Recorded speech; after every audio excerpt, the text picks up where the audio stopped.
Welcome back to IIMCS 2025, and we truly appreciate the time and effort to our presenters and participants in this session. That throughout the day you have stayed with us.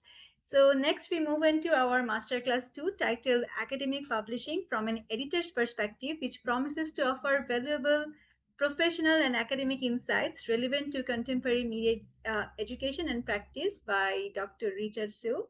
Dr. Richard is a senior corporate executive and researcher with notable work in sustainability, ESG, and entrepreneurship. He serves as editor in chief of the International Journal of Economic Sustainability and Innovation. For those who already registered through our Google form,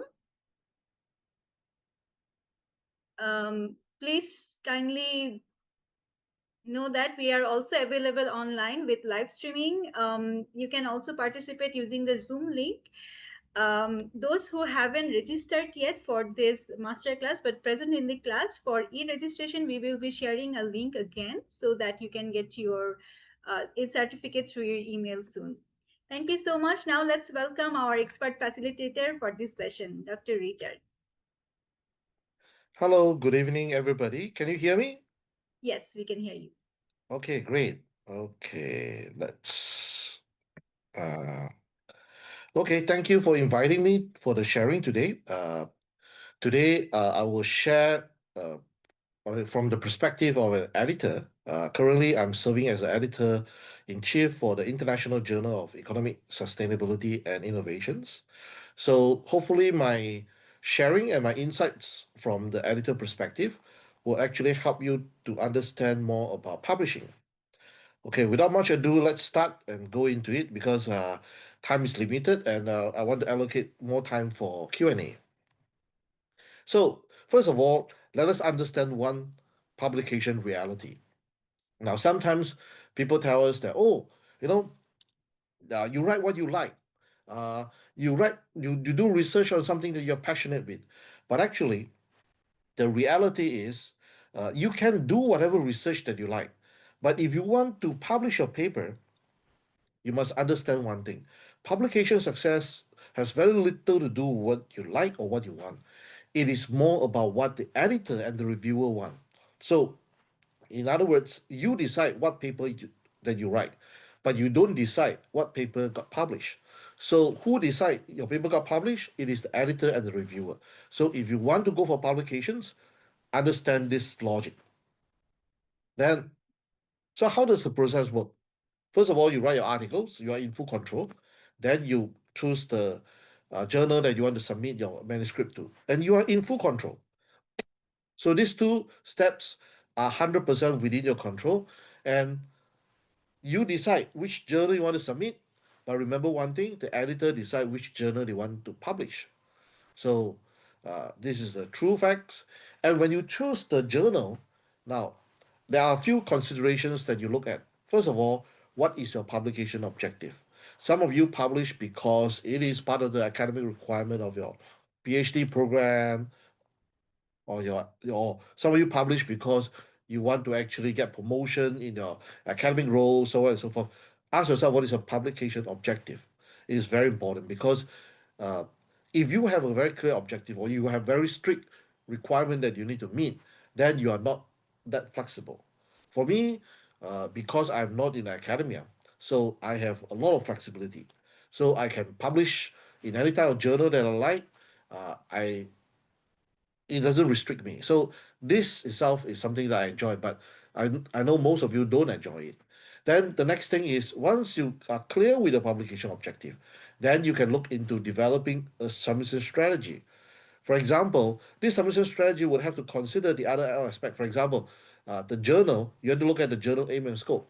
What does the journal covers? But of course, sometimes you read, after reading the journal aim and scope, you find that you can't determine whether your manuscript fit the journal or not. Okay, because when they craft the aim and scope, they purposely do it so wide that they invite a lot of manuscript. So if that's the case, then what you do is, so long as it is within that category, then you can always try. Because worst case is you got rejected, and you don't suffer anything if you got rejected. But then again, there are certain editor that they are that type of school of thoughts that okay, maybe the older school of thoughts where previously many years ago, even before I go into publishing, when you want to publish paper, you actually have to literally write out the paper, and then you have to mail your manuscript to the journal. So it is very troublesome for you to submit a paper. So if that's the case, then you have to really aim the journal, and then only then you send it over. But nowadays you don't have to. For me, I can get rejection from a journal, and within less than 30 minutes, I can already submitted the manuscript to another journal. So I no longer practice that.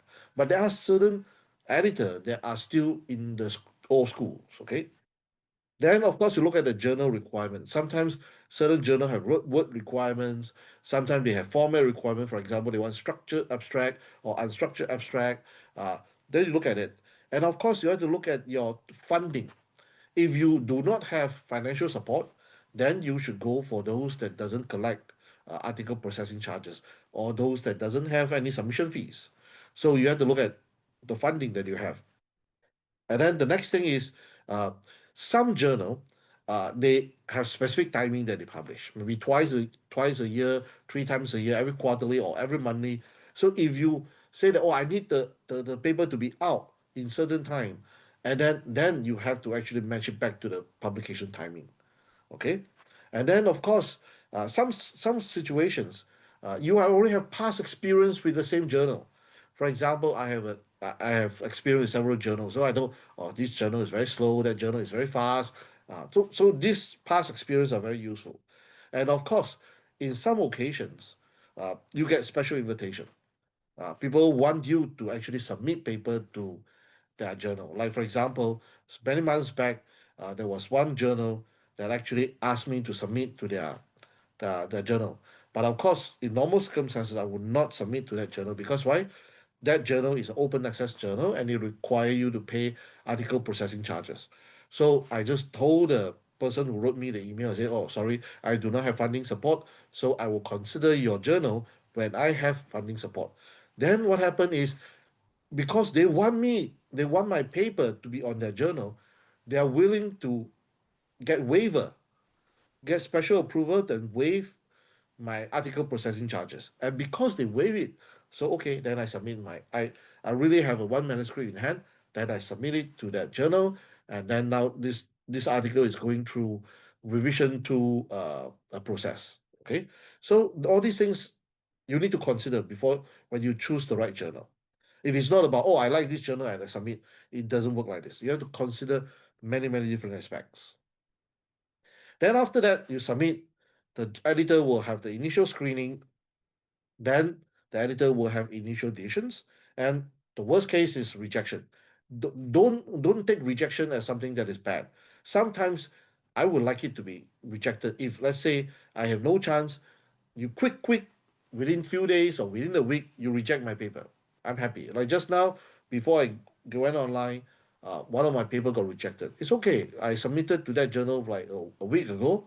They rejected it, so I don't waste time. I immediately after this webinar, I will submit it to another journal.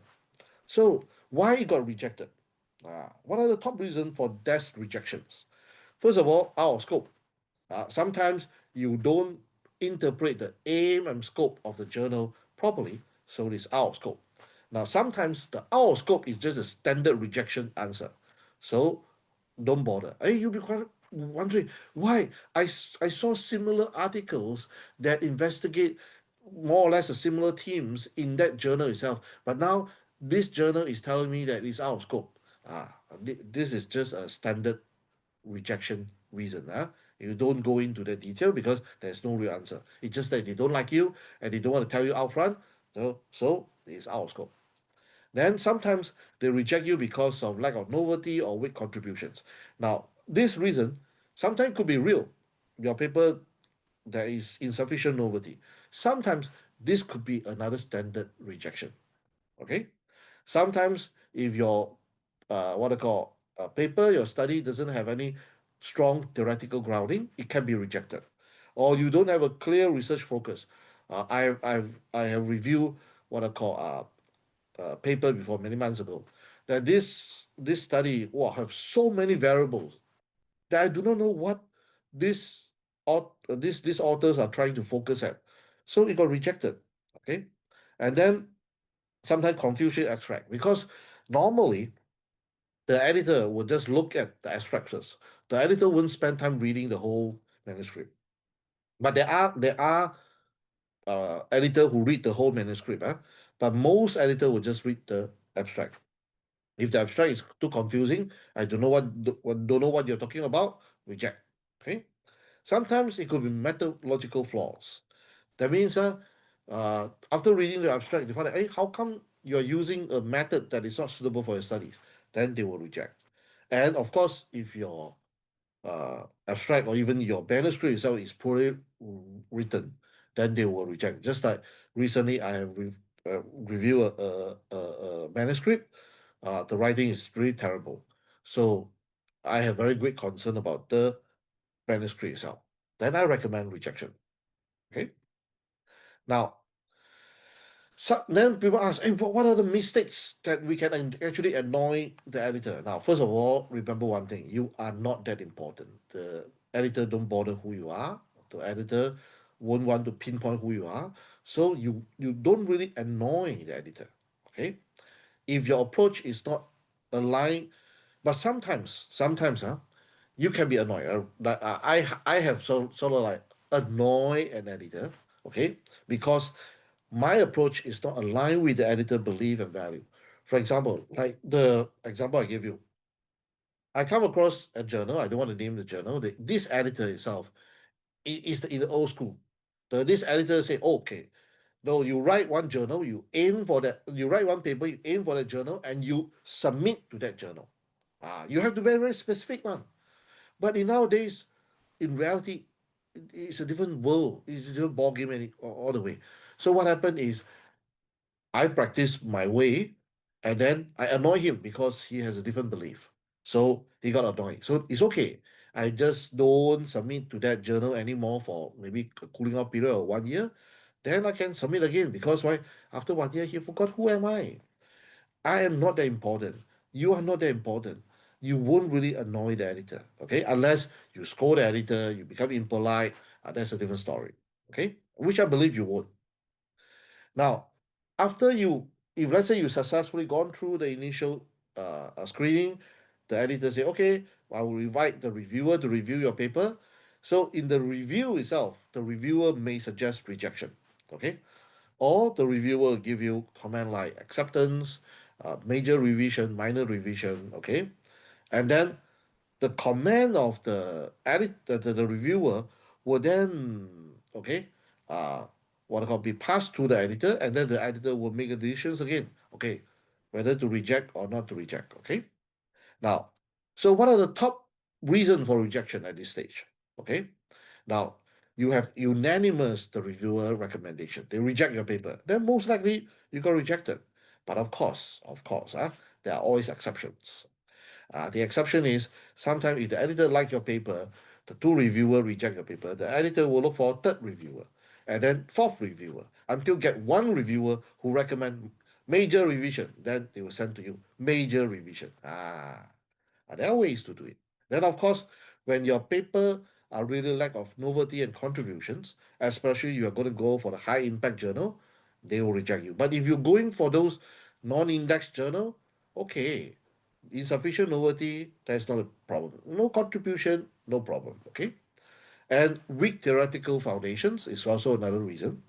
Okay, and then inappropriate research design, uh, and then methodological limitations or analytical flaws, too descriptive, lack of analytical analysis, or poor academic writing or structure, poor literature integrations, underdeveloped discussions, limited generalizability, an issue not addressed by revisions. This is one issue.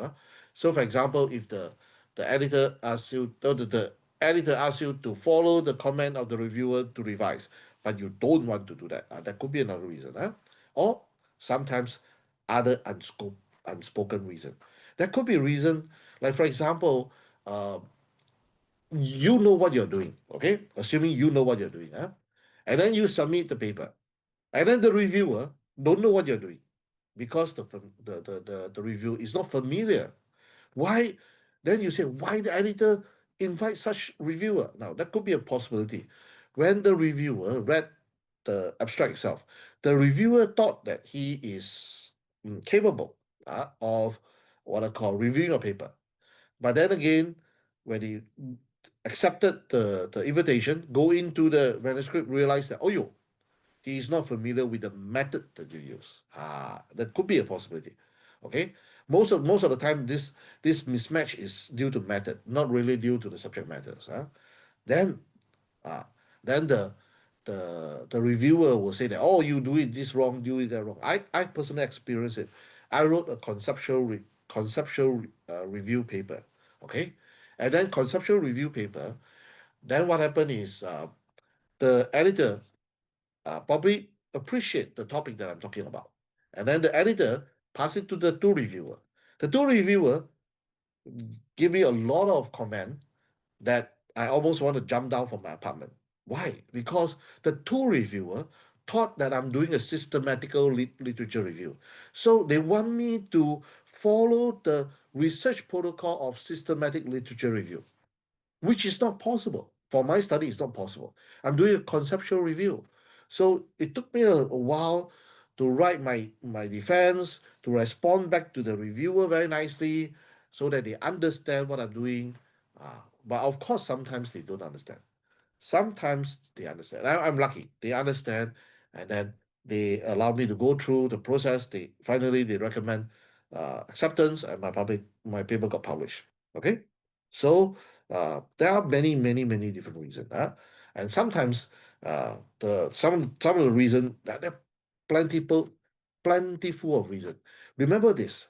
Sometimes some people make decision first and find justification later. Most people are like that. Some people find justification first, then only then, based on the justification, based on the facts, then they make a decisions.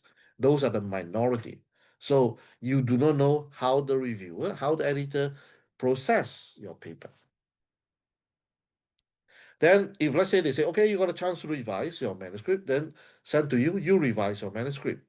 So when you revise your manuscript, there are the do's and there are don'ts that you have to pay attention to. First, you have to understand where the editor and the reviewer are coming from with their overall perceptions on your manuscript. After you read through the whole comment, you will know that, oh, what they are. But of course, if you are not experienced enough in the field, you may not know. But the more experienced you are in that field itself, you'll probably be able to gauge it. Okay. Then you understand the reviewer comment in the context of his or her perceptions on your manuscript. In other words, you understand the comment based on the overall perceptions that you perceive that the reviewer is what I call having on your manuscript. For example, if this reviewer already make up the mind that he want to reject your paper, okay, then you will find that the comment is very harsh. And then you need to know that your whole idea is not to really look at word by word, but rather to address that, to convince him that your manuscript is worth publishing. Okay? And then remember, you must respond to the reviewer strategically and respectfully. In other words, it's not about word by word answer. Sometimes you have to tackle it very nicely and very, what I call, tactfully. Uh, of course, this take practice and it is try and error. Okay, and there is no standard answer. Why? Because there's no standard reviewer, no standard comment, no standard manuscript. Therefore, there is no standard answer. And then you seek help if necessary. For example, you after you reading it, you do not know how to do it. Okay, and you let's say you have other co-author, get their help. If you don't have co-author, ask for your friends, peers, somebody to help you. Okay, and sometimes you say, I do not know who can help me. Then what do? You read, you read high quality article in the same field. Learn from how other people wrote their articles, and then learn from them, uh, then use that whatever you learn, improve your manuscript. এখানে এই যে Okay, duplicate আসবে কিছু, ঠিক আছে? এই address the duplicate comment one গুলোর by time one, কিভাবে ভাগ uh, করতে হয় খালি but এটা sometimes you'll find that some of cascading the এই যে এখানে comments are আসবে। overlapped. Then it's okay. Whatever you reply earlier, then you reply. You can say, oh, same as above, or you put the same answer again. That's okay. Okay. Uh, so my style is like this. Every comment below there's a reply. Whether they approve or disapprove, I also always have a reply. If they approve, I reply, oh, thank you for your acknowledgement and your recognitions. I say very nice word. They like nice word, okay?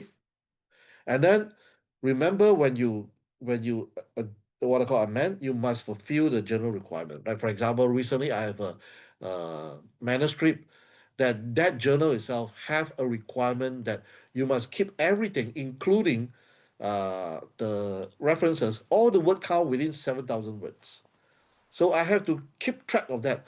And then because of the word limitation, I cannot explain a lot of things. I cannot elaborate a lot of things. So what I do is, I actually explain. I put that as part of my explanation to the reviewer that okay, I have addressed this, but I could not expand it due to the word limitations. Whether they buy it or not, that's reality. Okay. Uh, Now, and if you cannot accommodate, then defend your stand professionally and with justifications. Of course, you can defend. It is your right to defend, but you must defend it smartly because if you don't defend it smartly, ah, the reviewer may not agree, and it is no guarantee you will succeed. I have succeeded, I have failed.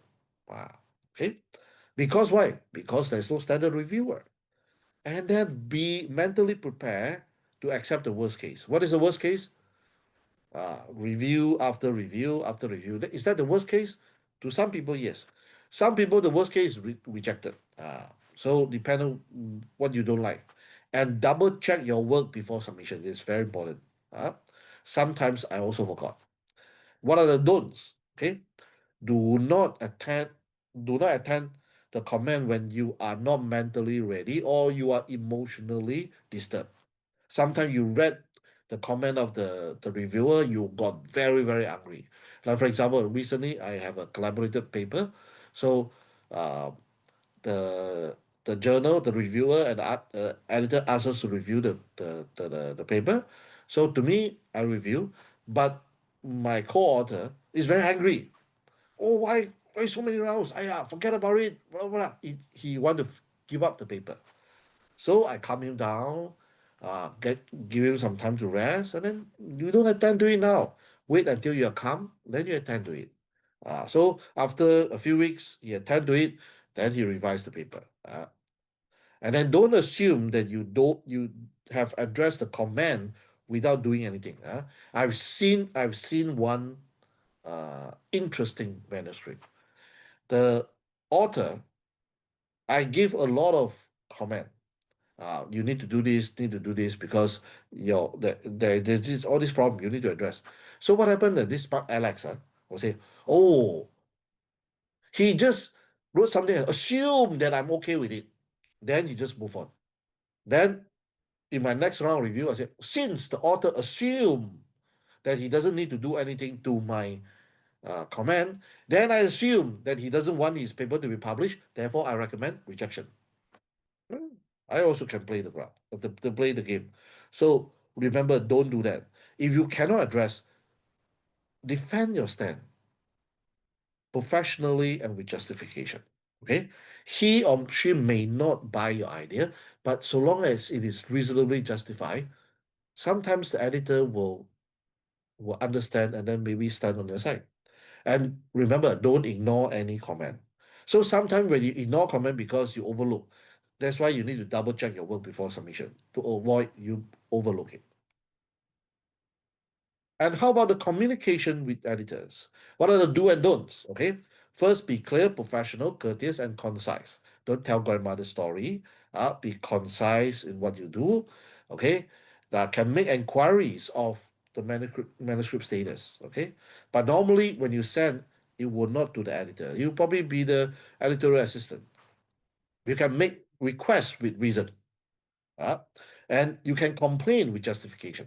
Now, uh, I have recently experienced a complaint. What happened is one of my paper was reviewed by two reviewer. One of the reviewer asked me to cite 13 of his paper, okay? And those 13 papers are not related to the study. And then make several other comments, and some of these comments are already addressed in the manuscript, okay? Because if you ask me to cite three papers, okay, I will do it for you because now normally, uh, sad to say, when you come across this kind of reviewer, it is good and bad. Good in the sense that this reviewer, their objective is very clear. They just want their paper to be cited. So how can they have their paper to be cited when your paper got published? So they are aligned with you in terms of getting your paper published. Now the key thing is that of course you need to satisfy him first before he satisfy you. So how to satisfy him? Cite his paper. Okay. Uh, then now of course 3 papers, 5 papers, okay lah. Up to 5 papers I can accept. These 13 papers, oh you I cannot tahan, cannot accept. So I wrote, me and my co-author, we discussed, and I wrote to the editor to complain. I know who is that reviewer because why? I look at the 13 papers, I find the common author. He will be the reviewer. Okay. I don't think his girlfriend is the one who is suggesting this. Must be he himself. So then the editor actually apologized to us and say that, oh, it's very bad. I can ignore. If it's not relevant, I can ignore. Okay. So we have revised our manuscript, sent it over, but in that revision itself, we don't complain about the reviewer. We have to be very smart. Okay. And you know what? This world is very small. And another manuscript that I have the same reviewer. How do I know? Because this round, instead of recommending 13 papers, he recommend 10 papers. Uh, and again, this 10 papers is the same as those 13 papers. So I know it's the same reviewer. But in this case, I don't want to complain now, okay? Because let's go through the uh, let's go through the process. Once the manuscript is accepted, I will lodge the complaint, and then I want to remove all the nonsensical citation, uh, because it's too much. Okay, and then be prepared mentally to get no response. It is very usual they don't give you response. I don't know why. Okay, these people don't know how to check email and don't have courtesy to reply email.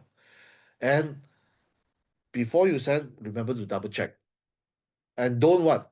Don't send email directly unless necessary. And don't make demand. You can make requests with reason, but don't make demand. And don't make unethical requests. Okay? And then once you revise your manuscript, you submit the revised manuscript, and then they will review and comment. Okay.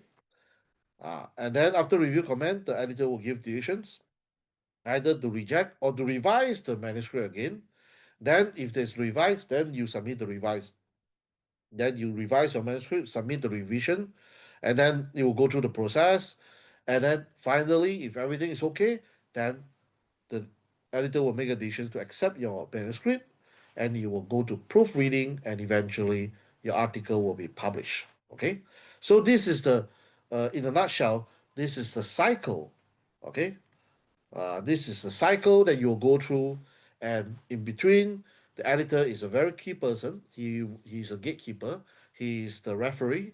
He will make the final say. Okay, and then because if it is an associate editor, he will only focus on that manuscript. But if it is the editor in chief, then I will look at the overall the manuscript directions. What is the strategy? Whether your manuscript fit into the what I call the scope of it or not. Okay, and for example, for in my case, okay, the journal that I'm working on is a fairly new journal. So as a fairly new journal, our purpose is to actually to invite good quality manuscript, and then eventually we want to go for a Scopus index. So in order to go for Scopus index, then we need to have good quality manuscript. And it's a chicken and egg story. If you are not indexed, I mean, a lot of researcher doesn't want you. Uh, and then you find it very hard to actually attract quality manuscript. But then again, if you don't have quality manuscript, you can't eventually go for Scopus index. So in this case itself, in the journal that I'm working on itself, uh, I will be much more flexible and willing to take in uh, manuscript. And in fact, I'm willing to go to help some of the author to improve the manuscript itself so that we elevate. If let's say when it's submitting, let's say the manuscript is only get a score of 30 out of 100.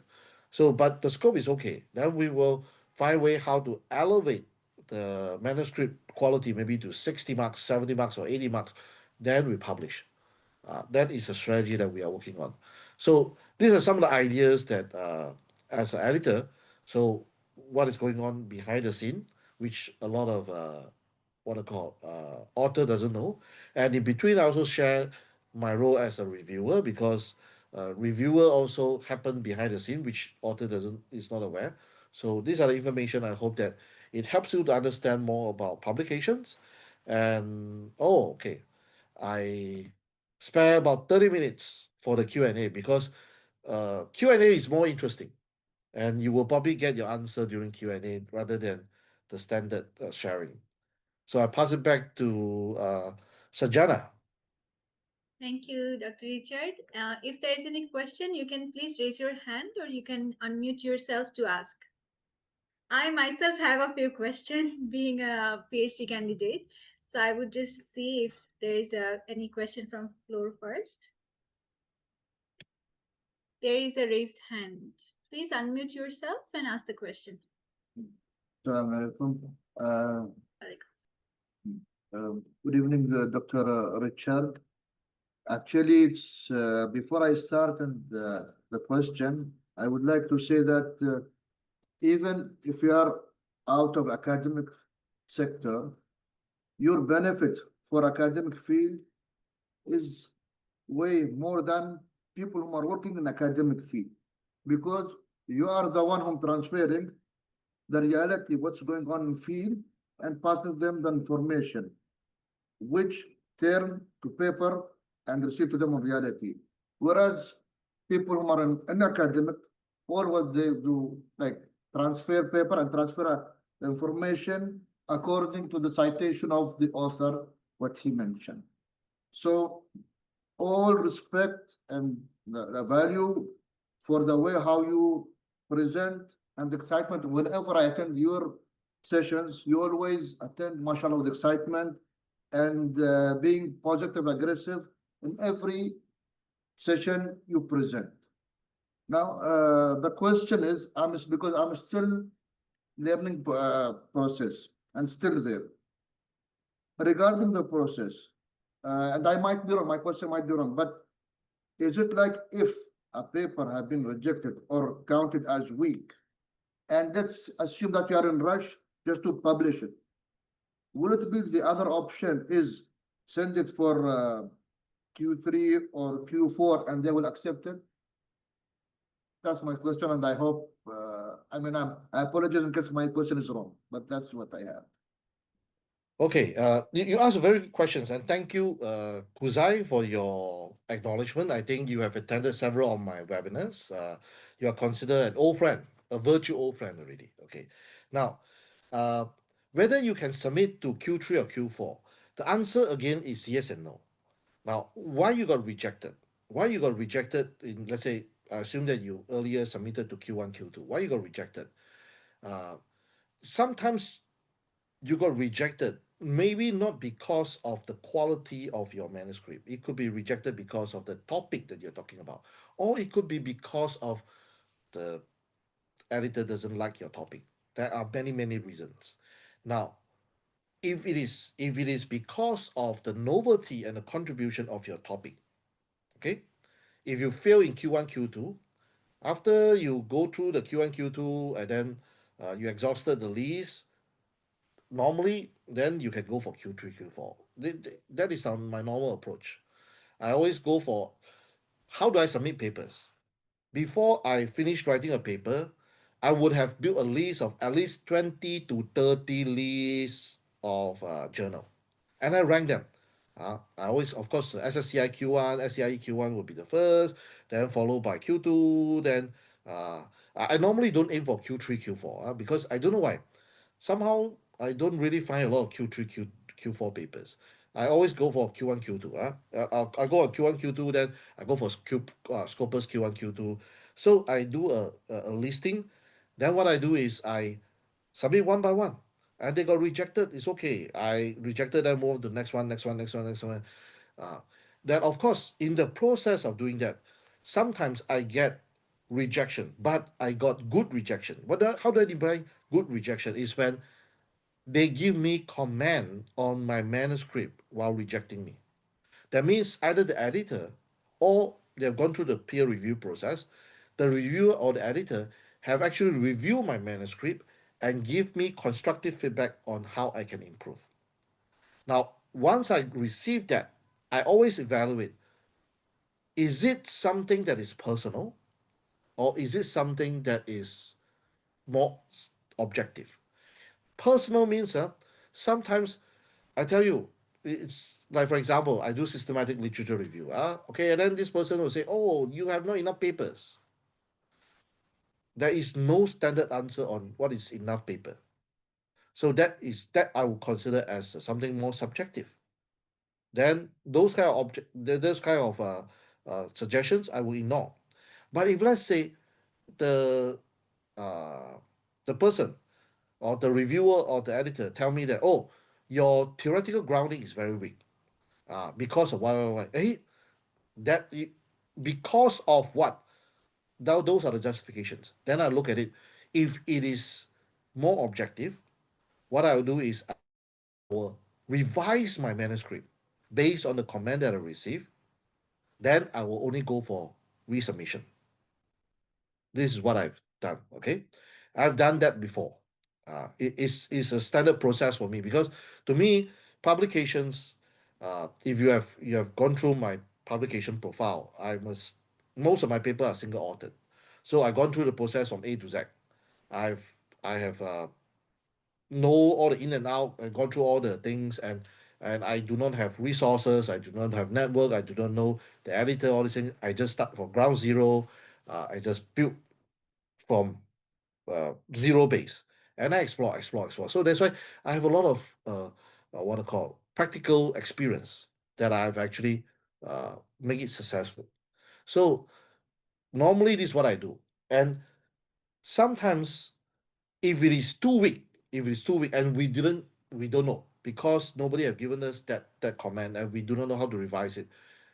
Then even we try Q3, Q4, we will still get rejected.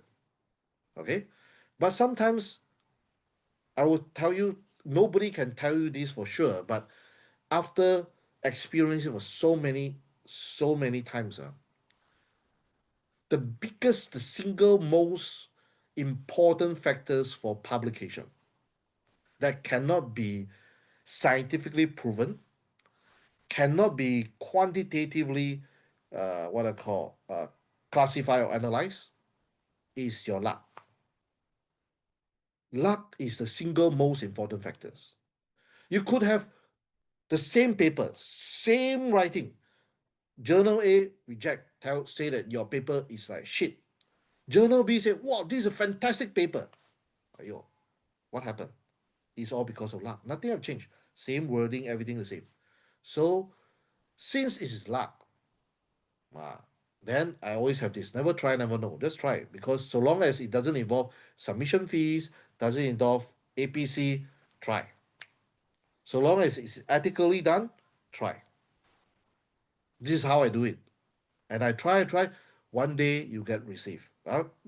Just share with you a real recent example. I have one paper that I wrote in the month of April, May this year.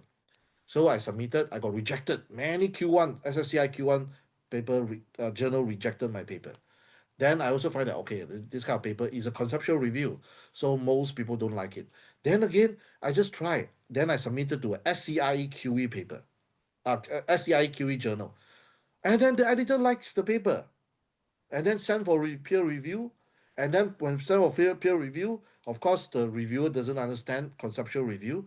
They thought it's systematic literature review. Then I explain, they buy my idea. Within less than 3 months, less is about 2 months, 2.5 months, my paper got gone through the whole process and got published. Yeah, it's really surprised me. I thought that I would not be able to get this far, but it did. So sometimes luck. Of course, you bank on luck alone. That's not enough. You must have the necessary research skill. The quality of your manuscript must be there, and if you have all these things, luck becomes the single most important thing. Okay, I hope that answer the questions.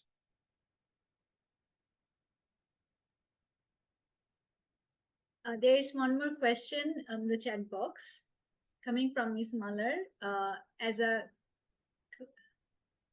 As a communication practitioner, I usually deal with public work industry media. However, I'm relatively new to the world of academic publishing.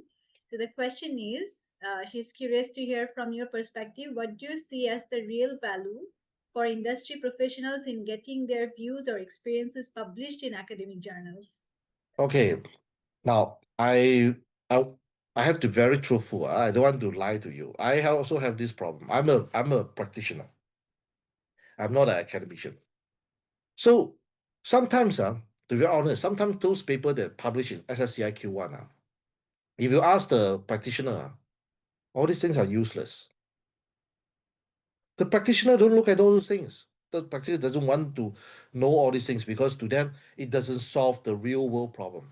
Okay, it is the practitioner will say, this is just the fantasy of the academicians.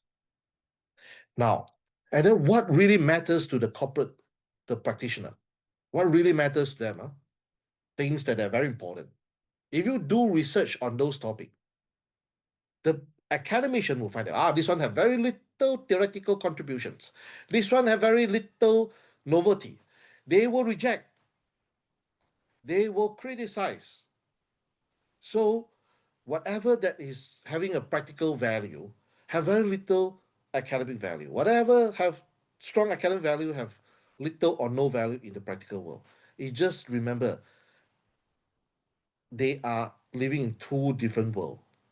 So if you are in the academic world and you want to publish good journal, turn your mind to be like an academician. Forget about being a practitioner. Forget. And if you are a practitioner, you want to look at practical things. Forget about publishing. That is for a different type of people to play with. That's reality. I have written paper that are more what I call value to the practitioner. Those kind of paper very difficult to get published in an index journal. Not index journal can. Index journal very difficult. Okay, but I still try. Why? Because like I say, I always never try, never know, ma.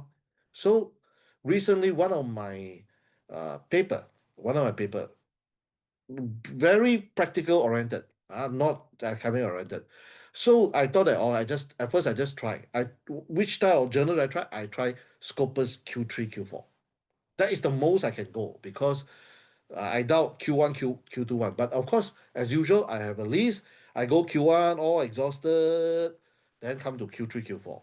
So one paper was, I would say, it's very surprisingly got accepted in the Q3 journal. Now pending publication. And I did something similar, another paper.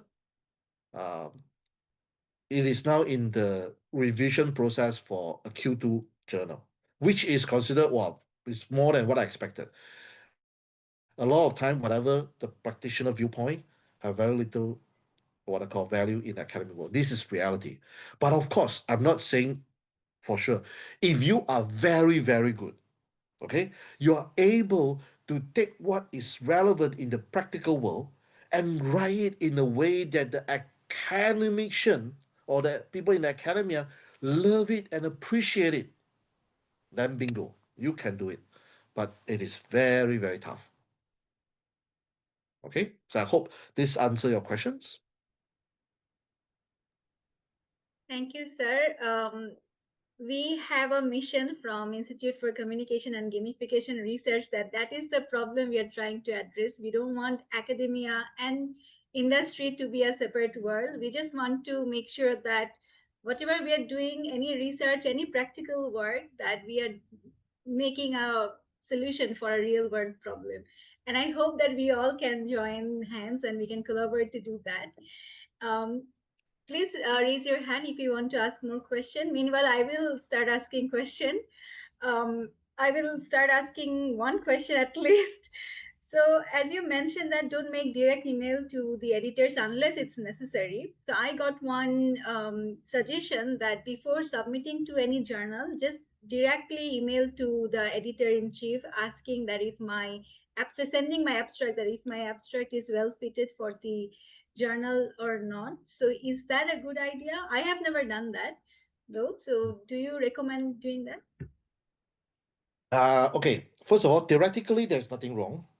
Okay. You can try, but since most editor won't reply email, and I've tried that before, I never gonna respond. So you can try. And if you what happened is that this. Now, if what I did is that this. Sometimes the aim and scope of the journal is so vague, I cannot determine. Okay? And that journal is on my list, maybe on the seventh spot. Now I'm on the first spot. I will write the email. Because I know it will take months for them to reply me, or they may never reply me. Okay? So it's okay. I write ahead of time. Then I go through my spot one, spot two, spot three. By the time I reach the seventh spot, if they don't reply me, I just skip it. Okay. I So take the now suggestion. a lot of things you can do, but do it strategically. Hmm. But of course, this one, you can never learn in school. These are all practical experience. Yes. Thank you, sir. So since I haven't seen any hand raised yet, so can we submit to multiple journal at the same time without before we got rejection from one? Is that a good practice, or we should avoid doing that? It is not good or not bad. This is an unethical practice. Unethical If practice. you are being if you are being caught, then it will affect not only your manuscript, it may also affect you and your future manuscript. So you want to take the risk? Yeah. So for the new researchers or the fresh students joining here today, could you please explain this statement that applying to multiple journal will be unethical? Because many of them have this question that why can't we do that? Why this will be an Now, unethical practice from the because researcher? put it that way, this is a very sad part of the academia. Uh, so every time when they submit a manuscript, okay, it's a standard practice. I do not know who started the practice because I didn't started the publication rules anyway. So that is something that you have to tick that okay, you declare that you are not submitting the journal to any other what they call that you're not submitting the manuscript to any other journal or the manuscript have not been published in any other journal, blah blah blah blah blah. Blah. Then you tick. Once you consent that part, that means you already agree that you are not doing that. And uh, it is an unethical practice. Why? Honestly speaking, I was told. I was told by some experienced researcher, and nobody. There's no law. There's no law. That's why it's called unethical. It's not illegal. So, and unethical practice, you most of the time you will face uh, what I call uh, social sanctions or peer sanctions. Let's say, for example, you manuscript A, later on people discover, people complain, even though your manuscript A got published, the journal may decide to retract your paper, and then they may blacklist you. So they blacklist you, and then there is circle. For example, in the topic itself, even though this person serve in this journal as an editor, but he could be a reviewer or associate editor for other journals, similar journal. So you that cluster itself, you got blacklisted. Unless you change your name, which is very difficult. Yes. And Uh, Dr. Craig also mentioned that imagine submitting to three journals and the three accept at the similar time. In my case, it never happened before yet. We are hoping that there will be a time when we submit to three journals and all of them accept. But no, yeah, if you okay, yes, if we are just exploring on the unethical path, if yes, you were to submit to three journal, yes, the best case scenario is one accept, two reject. rejects. If you have all three accepted, Yeah, you must know how to decline the other two. yes. Ah. But unethical practice, sorry, I cannot teach. Yes, yes, definitely. Yeah, definitely. We won't want to do that because I also keep telling the students that we cannot submit at the same time. But I also don't have this specific answer as to why we cannot do that. So I hope that we got this answer today. Why it's unethical. And hopefully there will be a day that we submit to three journal and three of them accepts. I mean, this is a miracle. That Mm. yeah. So thank you, sir. Is there any question that you want to ask? Please raise your hand or ask in the chat box. Meanwhile, I will keep asking you a question as long as we have you with us now.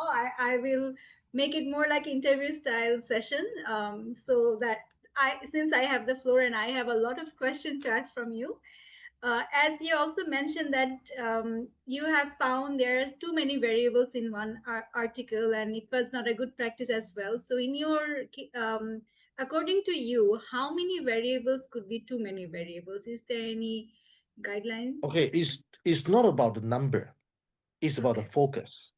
Hmm. Now remember, every variables, okay, you need to have minimum of two variables, the dependent and independent. You have only one variables, I don't know what you're Yeah. researching, okay? If you have two Yes. variables, okay? Now, if the to establish this relationship itself, need you to discuss several theoretical framework, need to discuss the background, okay? And this is a very a strong topic, so you need to have a lot of background discussions to build out your case. Having one independent variables in that study itself, you could have taken up 6,000 to 8,000 words already. If you add more, what happened is this: you have more variables, and all those variables need a lot of discussions. Then what happened is you will not have enough time or enough words to actually discuss the background properly.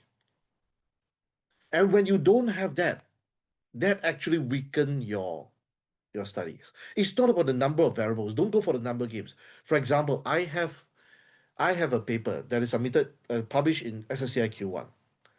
I only have two independent variables. These two independent variables are related. Okay, but because I'm exploring two new theoretical framework into this research team, nobody have used that before.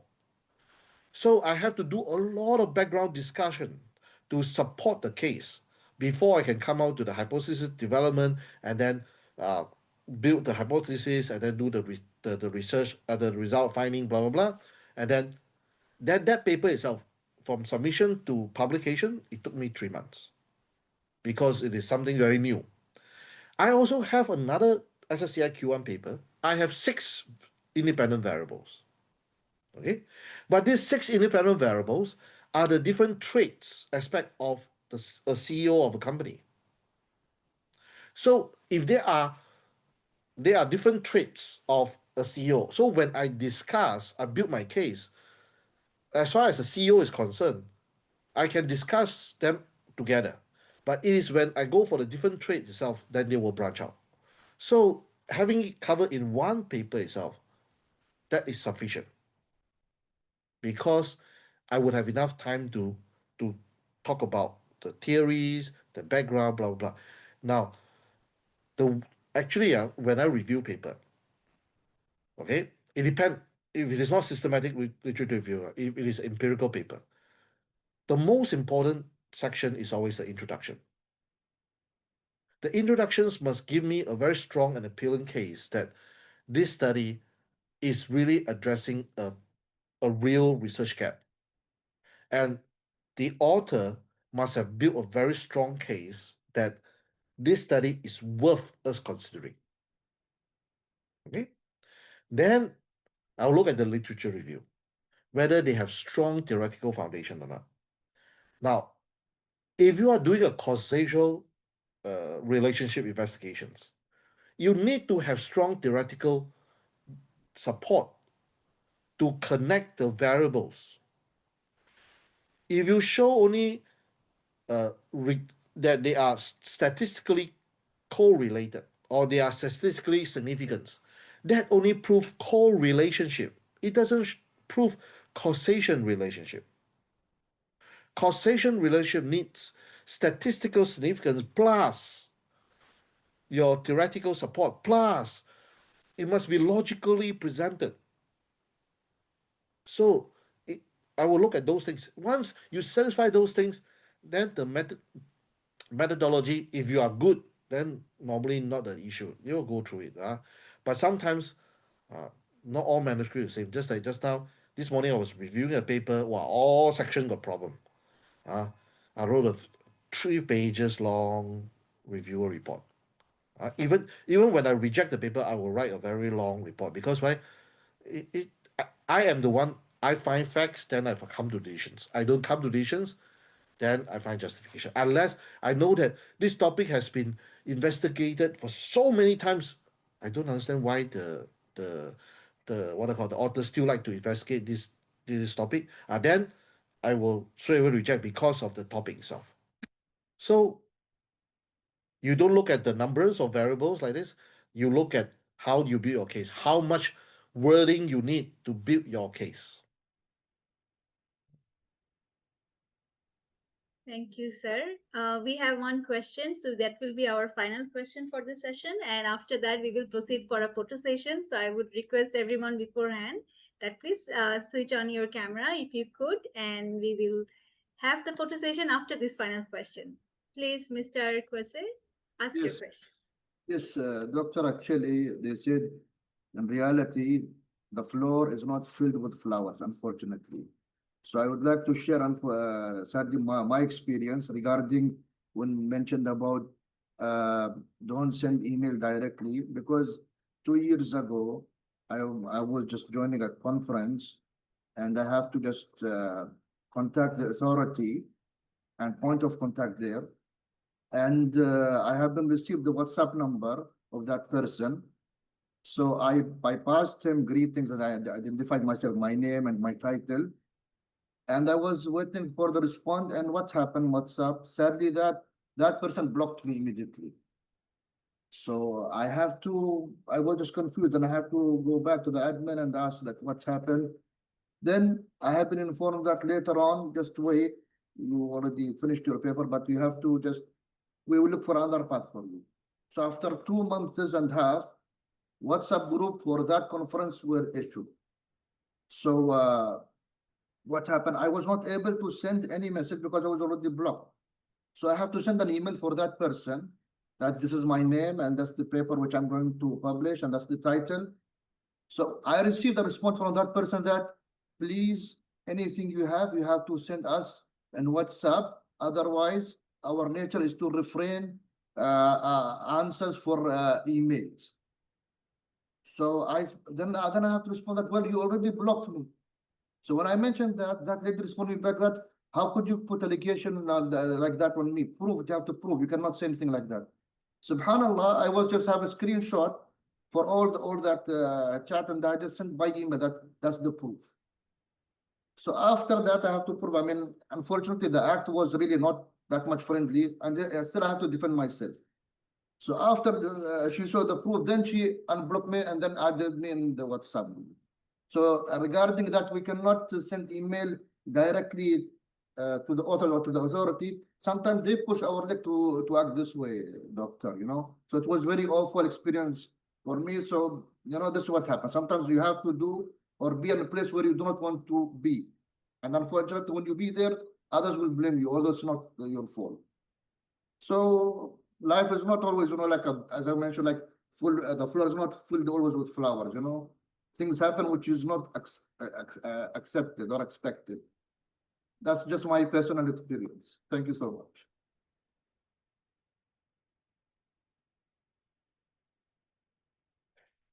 Maybe I can add on a little bit. Now, one thing we must understand that um, all these editors and reviewer, they are doing their role on voluntary basis. So on top, voluntary basis means they are not paid. They have their full-time engagement. They do other things.